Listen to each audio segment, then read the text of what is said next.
Economic reports tell us the economy is doing well. So why do so many of us feel that we are living in a separate world? I'm Sharla Jessop, president of Smedley Financial. Today, Derrick will shed some light on the differences between economic reports and the household finances of the average American.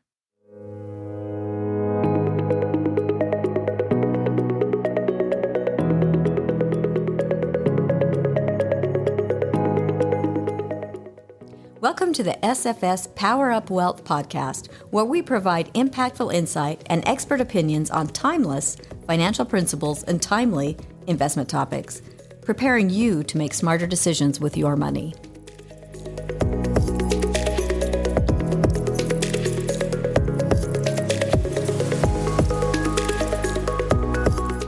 Derrick, Chief Investment Strategist for Smedley Financial, holds an MBA and a Chartered Financial Analyst designation. James, thanks for joining me today. Happy to be here.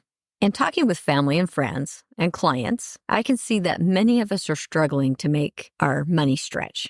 Then we hear the reports about the economy and how well it's doing. What's up with that?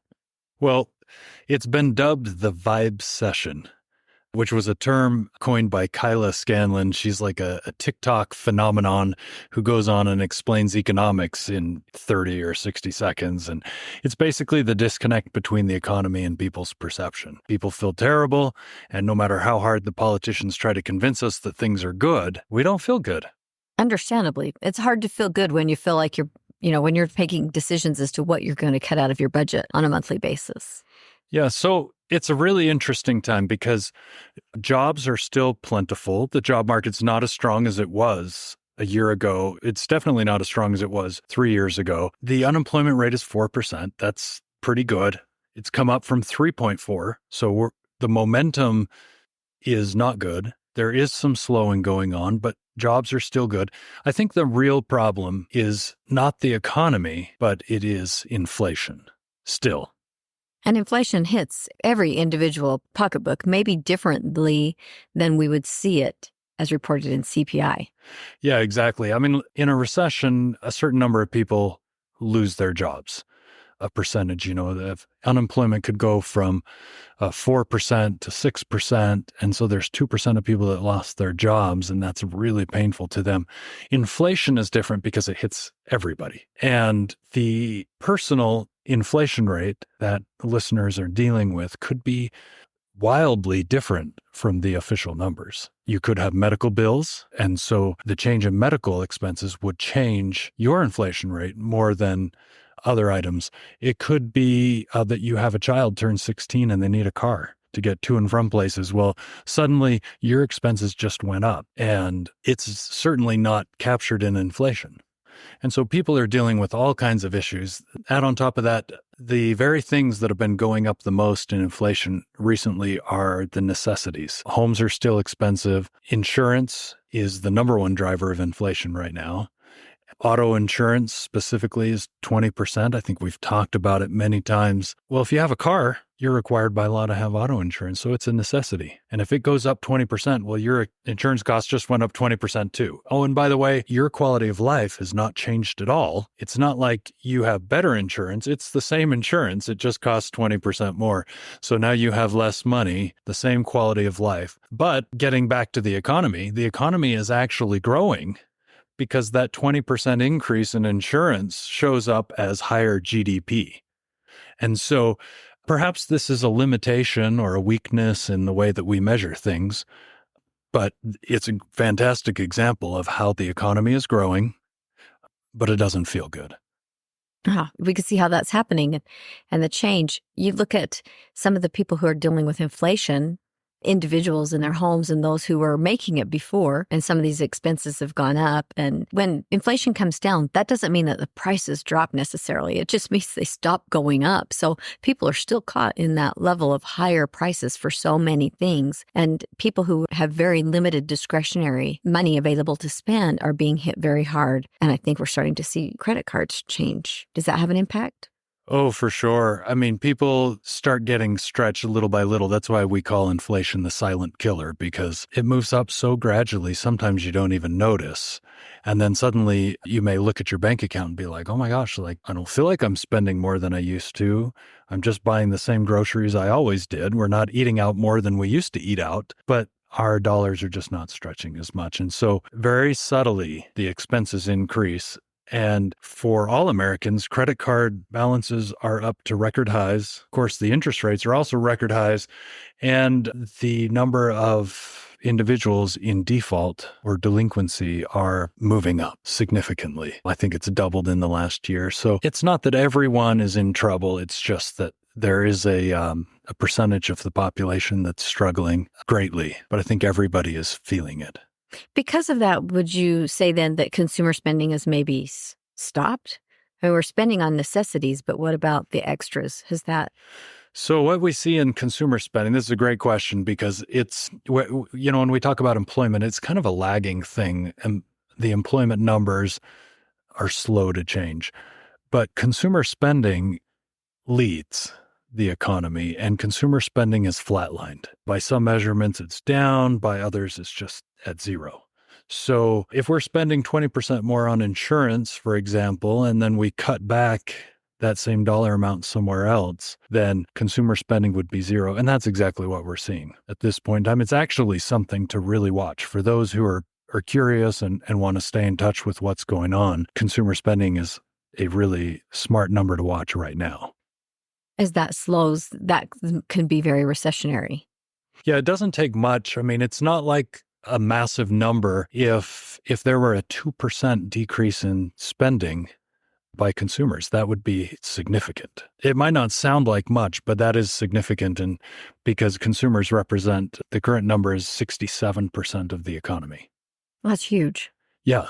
So even a small pullback is enough to make a big difference. And so, I mean, I think it's something to watch pretty closely. It really has plateaued, and I'll be really curious over the coming months to see if it rolls over into the negatives or if it bounces right back into the green. So knowing that, what kind of tools does the Fed have and the government to help manage or monitor what's happening in that area? The Fed has basically one tool that they use, and it's very blunt. And we all know they raise and lower short-term interest rates. At this point in time, they're not worried about consumer spending. They're not worried about the delinquencies on the credit cards. They are focused on inflation. They've promised us 2% inflation, and it's been about 4 years, and they still haven't delivered it. I guess it's been 3 years since it moved above their target. So we're still waiting on that. And I think what's happening is that they've been more afraid of a recession than they have been of inflation. So they've been fighting inflation all along, but worried that they might cause a recession. And so they've just paused before they've actually beaten inflation down all the way. So inflation's currently 3.5%. That's not terrible, but it's not 2%, which is their target. And it's hard to say if they're going to get there this year or not. You know, it was just a year ago, maybe towards the end of last year, when they had announced rate cuts for this year. 3 rate cuts. And of course, immediately the market built in more than that, very positive outlook. But here we are in the end of June when this is being recorded and no rate cuts.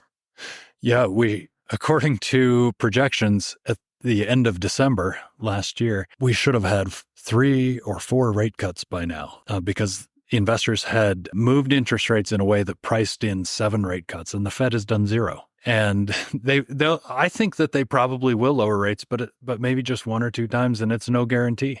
It really would take a slowdown of inflation and or a slowdown in the economy. And we're just not there yet. And I think waiting, as they're doing, is the right thing to do. I mean, they've been smart about it. One of the things that's made it more complicated is the federal government, because the federal government has been spending a lot of money. So here we have the Fed, who's incredibly powerful. They're raising interest rates, trying to slow the economy, slow demand, slow borrowing, and bring inflation down. But then we have the federal government spending. I mean, they've been spending like we're in a recession since 2018. And it just continues to get bigger and bigger and bigger. Just recently, they announced that the deficit for the year wasn't going to be $1.5 trillion. It was going to be closer to $2 trillion. And it's just like, what? Like, that is so much. Even for the government, to put that in perspective, even for the government, that is a lot of money. Like a lot of money. While the Fed is trying to fight inflation, this other arm of the federal government is not fighting inflation at all. I mean, I would love to see them balance the budget when inflation goes to 4 or 5%. They see that as the Fed's job, and the Fed can only do so much, as powerful as they are. So it's pretty fascinating to watch it all play out. I imagine that by next year, there will be a reduction in spending by the federal government. Probably not significant, but something, but we'll see. Yeah, I have no way of knowing for sure. We've been waiting for that for years. Yeah, I mean, it seems like such a simple fix when you're sitting on the outside looking in. Yes, well, we've got forgiveness of student loans. We've got higher interest payments on the debt, and we're funding wars all over the world. So there's a lot of extra expenses that were not in the budget. Those are 3 not in the budget. So, it's pretty out of control. And I think at some point it's going to be an emergency, but people have been talking about that for 50 years. Who knows? Definitely been talking about it my entire career. Yeah, for sure. A couple other things we get to talk about here. I think it's worth touching on this idea that higher prices will be their own remedy, where the Fed and the federal government are canceling each other out. We've got something else going on that I think is going to be even more powerful than both of those, and that gets back to the consumer. So we alluded to the fact that if I'm paying 20% more on insurance, I may eat out less. I may switch products at the grocery store. Warren Buffett is famous for looking at what's called the underwear index. And he's basically saying that, hey, when times are tough, men will buy less underwear because nobody sees it anyway. And so if you could just keep an eye on that, you would know how the economy is really doing. And so the point is like people are looking for ways to cut back. It's already happening. Retailers have seen consumers changing their behavior, and now they're reacting. So I've read stories about Walmart, Target, Amazon, all cutting prices on thousands and thousands of items, which is remarkable. It's amazing if Amazon can come out and say, hey, we're cutting prices on 6,000 items. I mean, that's amazing. And they can still make a profit, apparently, by doing that, which tells you things were marked up more than you might think. So Walmart's doing the same thing and Target's doing the same thing. McDonald's announced about a month ago that consumers were hurting and that their food was no longer for anyone except the middle class and up. And I think within a week, the CEO may have regretted saying that, and they were like, we've got to do something. And so just in the last few days from the time we're recording this, so this is late June, McDonald's has come out with a $5 menu. It sounds so obvious, like, well, why didn't they always have one? But the prices have just gone up. And now that they see consumers cutting back, they are reacting. And so this is how high prices become their own remedy. Prices go up, consumers cut, retailers notice it, they cut the prices, and inflation comes down. So hopefully we'll see that take place, and hopefully we'll feel it in our own pocketbooks. Yeah, even just seeing it with a few of the retailers would be nice to see that spread to many other retailers. Oh, yeah. So I think it's the beginning of what could be a really good trend, something we want to see more of, for sure. And then hopefully we can bring this whole Vibecession to an end. If the economy's good, we'll feel good, and if it's not so good, well, maybe we'll still feel not so good, but it would be nice to just bring things into harmony again. I think the world would feel a little bit more logical. So that's what we're aiming for. I think it's just a matter of time. James, thank you so much for that insight. Yeah, thank you, Sharla.